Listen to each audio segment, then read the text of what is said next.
Você já percebeu que existe uma máquina de clones na fenda do biquíni? Ou que o rival do Lula Molusco tem até um quadro dele em casa? Fala, pessoal! Voltamos agora com a parte 2 dos erros mais absurdos em Bob Esponja. Bob Esponja faz parte do seleto grupo de seres amarelos que nós adoramos ver. Enquanto esperamos a 14ª temporada sair, tamo no hype. A gente se diverte assistindo os episódios e achando uma coisita errada aqui e acolá. E como quem guarda segredo é baú, a gente aqui do Team Vídeos vai contar mais 15 erros absurdos que você talvez não tenha notado em Bob Esponja. Vamos direto pra fenda do biquíni.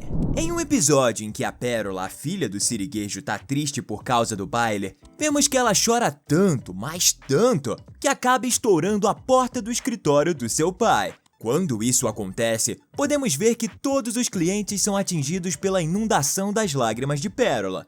O detalhe tá no fato de que absolutamente todas as pessoas que estavam na lanchonete, naquele momento, são iguais. Ah, mas isso é um erro monumental. Literalmente, galera, são a mesma pessoa. Eu acho que na fenda do biquíni existe uma máquina de clonagem, só pode. Seria um Ctrl+C, Ctrl+V? Se tem um dos moradores da fenda do biquíni que pode assustar qualquer um, é o Tom. Inclusive uma dica, nunca tente vender chocolates pra ele. Chocolate! Chocolate! Chocolate! No episódio em que Bob Esponja faz uma tremenda mistura e fica com um bafo medonho, Patrick, por não ter olfato, descobrimos nesse episódio, acha que todos estão com medo do Bob por causa de sua, digamos assim, ausência de beleza.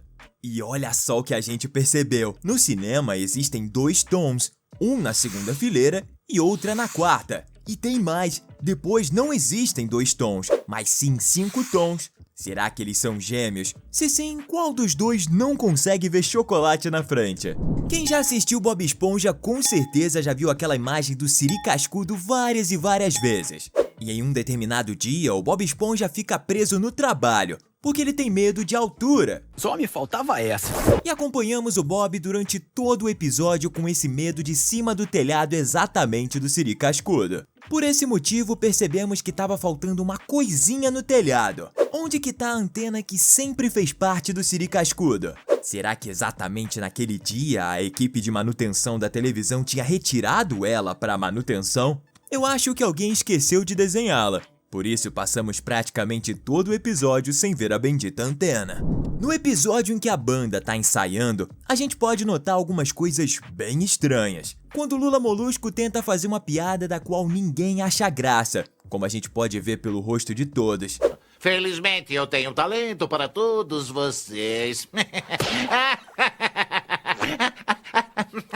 E é nessa hora que a gente pode perceber que a Sandy, a única mamífera que mora na fenda do biquíni, faz parte da banda. Só que se liga no instrumento que ela tá segurando, um saxofone. Saxofones são instrumentos de sopro. E como ela usa um capacete para poder ficar debaixo d'água, duvido muito que ela consiga tocar. Ela poderia ficar com esses tambores, não é? Eu acho que seria mais lógico. Ele tem toda a razão. Afinal, se ela tirar o capacete, ela não vai conseguir respirar no fundo do mar. Ou será que ela estava apenas dando o famoso migué e tapeando todo mundo? Ainda no episódio da Banda Sinistra, tem outra coisa que também tem o envolvimento de Sandy. Perceba que por trás dela tem uma pessoa.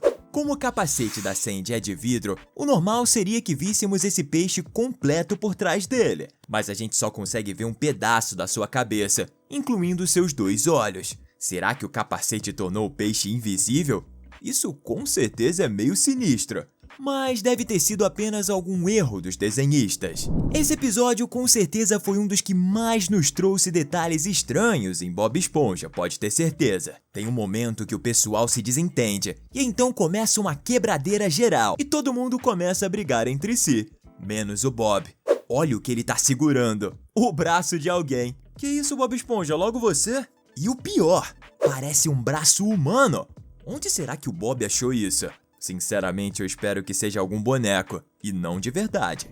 Em um dos episódios mais engraçados de Bob Esponja, vemos que Lula Molusco, Patrick e o próprio Bob se perderam em uma floresta de algas. Em um momento de desespero, Molusco pergunta à Concha da Sabedoria se ele pode comer um dos seus tentáculos. Nesse momento, a gente vê que o seu braço, ou melhor, tentáculo, que normalmente é verde água, fica na cor amarela. Eu não acredito no que eu ouvi. Não acredito no que eu ouvi, não pode ser verdade isso que eu escutei agora. Parecida com a cor do Bob Esponja. Será que o Lula Molusco estava delirando e vendo seu tentáculo amarelo como se fosse o do Bob, pra se sentir menos culpado quando o comesse? O quê? Eu também acho que não. Foi apenas um erro de animação. Mas a gente notou. Ainda vamos te contar mais 8 erros que encontramos em Bob Esponja Calça Quadrada. Se você tá curtindo o vídeo, comenta aqui embaixo #Bob. Vamos pros outros 8 erros. No episódio em que Bob Esponja e Patrick tentam assustar a Sandy na casa dela, vemos que ao entrarem lá eles colocam seus capacetes para poderem respirar lá dentro. Isso porque como a Sandy é mamífera, ela não respira embaixo d'água. Então para assustá-la eles têm a brilhante ideia de utilizar lençóis para parecerem fantasmas. O detalhe é que quando eles fazem isso, os capacetes de respiração simplesmente desaparecem. Ou seja, ou eles estavam prendendo a respiração, ou alguém esqueceu desse importante detalhe. Mais um errinho para nossa lista. No episódio em que o criminoso estrangulador quer dar cabo do pobre Bob Esponja, eles vão até o abacaxi que é a casa do Bob. Só que o nosso protagonista não consegue encontrar sua chave, e ele e o estrangulador tentam de algumas formas sem sucesso entrar na casa. Até mesmo os sapatos de escalada de Bob Esponja entram nos olhos do estrangulador. Só que ao final, o Bob lembra que a chave reserva estava embaixo do tapete o tempo todo. Mas que tapete? Durante todo o desenho esse tapete não estava lá. Com certeza isso deixou o estrangulador com muita raiva. Será que é um tapete mágico estilo do Aladdin? Harold é um dos peixes que mora na fenda do biquíni que mais aparece em episódios do Bob Esponja.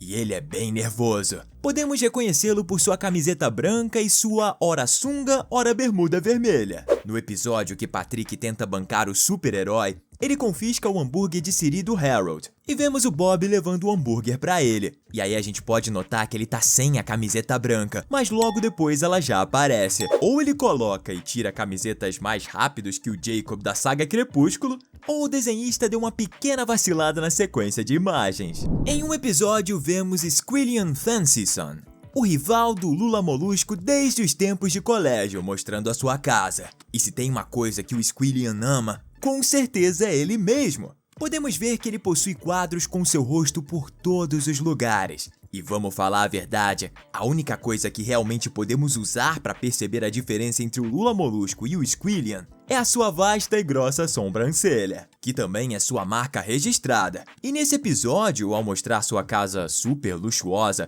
vemos dentro do elevador vários quadros do Squilliam. E se você olhar bem, vai poder notar que o quadro do lado direito não tem a sua abundante sobrancelha. Será que na verdade é um quadro do Lula Molusco? Duvido muito, mas com certeza alguém esqueceu de colocar esses pelos lá. Em um episódio, Bob vai pro Siri Cascudo pra assar os hambúrgueres como sempre, afinal, é o seu trabalho. E vemos ele, ao entrar na cozinha, começar a grelhar os hambúrgueres de Siri do lado direito dela. Mas em um determinado momento, vemos que a posição da chapa muda totalmente de lugar, indo pro lado esquerdo. Ou um design de interiores tão rápido quanto o Flash passou por lá, ou talvez o mesmo desenhista tenha se passado mais uma vez. Acho que foi a segunda opção. Mas mesmo assim eu fico pensando, será que esses hambúrgueres de Siri são gostosos de verdade? Deu até aquela vontade de comer. Todo mundo sabe que o Lula Molusco tem muita pouca paciência. Quando se trata do Bob Esponja, então, ele fica mais nervoso ainda. Em um episódio, vemos o Molusco trabalhando como motorista de ônibus, quando seu passageiro preferido, só que não, embarca, o Bob Esponja. Em um determinado momento, vemos que não só ele estava perdendo a cabeça, mas também o pescoço. Perceberam que o pescoço dele tá totalmente fora do lugar, como se estivesse fora do corpo dele? O engraçado é que o pescoço só sai do lugar quando Bob Esponja pousa sobre sua cabeça. Será que o Bob sabe fazer apresentações de mágica? Porque essa cena pareceu um show de ilusionismo. Em outro episódio, Bob Esponja quer descobrir o segredo de uma caixa que tá com o Patrick. Então, quando é à noite, ele vai de maneira bem silenciosa meio que invadir a casa do amigo. A questão é que a vizinhança não é daquela forma. Antes de chegar na casa do Patrick, existe a casa do Lula Molusco, que é essa cabeça gigante idêntica às estátuas que realmente existem na Ilha de Páscoa, que são até hoje um grande mistério. Será que a casa foi dar um rolê e voltou mais tarde? No episódio em que vemos a lua de Netuno, lá perto do fim da história aparece o sol de Netuno. Quando ele passa por cima da Sandy, ele consegue transformar ela em sua versão selvagem. No caso, ela acaba se transformando em um esquilo, mas só que mais parecido com aqueles que vemos na natureza e menos com um desenho animado. O erro tá que quando isso acontece, a cauda dela permanece lá, intacta. Ou seja, a Sandy oficialmente passa a ter duas caudas. Cara, isso é muito louco. Pelo menos não entrou água no traje dela. Talvez por isso que a cauda tenha ficado lá, né? Quem sabe? Pois é, galera, esses foram os 15 erros que nós encontramos pra você nessa parte 2 sobre o Bob Esponja. E você, viu algum outro erro em algum outro episódio? Conta pra gente aqui embaixo. Se você gostou do vídeo, deixe um like e se inscreva no canal. Até a próxima!